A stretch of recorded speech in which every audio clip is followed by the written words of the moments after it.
শনিবার 29 জুন ধর্মনগর মহকুমা প্রশাসনের উদ্যোগে টিএসআর ফায়ার সার্ভিস, হাসপাতাল, এনএসএস এবং এনডিআরএফ এর জওয়ানদের সহায়তায় এই প্রশিক্ষণ শিবির অনুষ্ঠিত হয়। মহকুমা শাসক শিবজয় জমাতিয়া জানান, যদি সাধারণ মানুষ জলে ডুবে যায় তবে কেমন করে তাদেরকে উদ্ধার করতে হবে এবং প্রাথমিক চিকিৎসা দিতে হয়, এই বিষয় নিয়ে কর্মশালা অনুষ্ঠিত হয়েছে।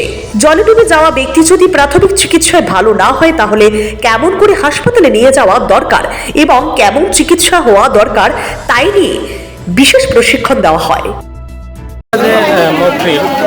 আমরা যদি এটা ব্যাকগ্রাউন্ড দেখি তাহলে পরে ভারতবর্ষে DDMA করে একটা 2001 তৈরি করেছে 2005 থেকে।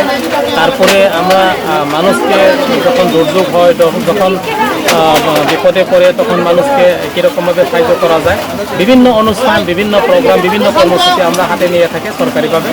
তো আজকেও আমরা এটার একটা অংশ হিসাবে এখানে মহকুমা ভিত্তিক, ধর্মনগর মহকুমা ভিত্তিক একটা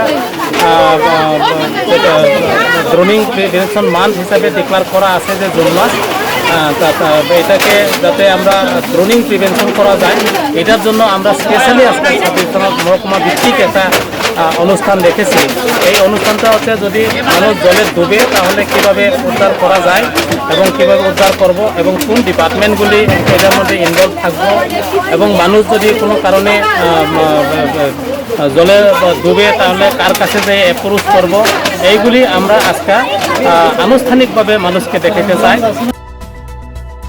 bureau report, CNE TV। CNE TV, channel for news and entertainment.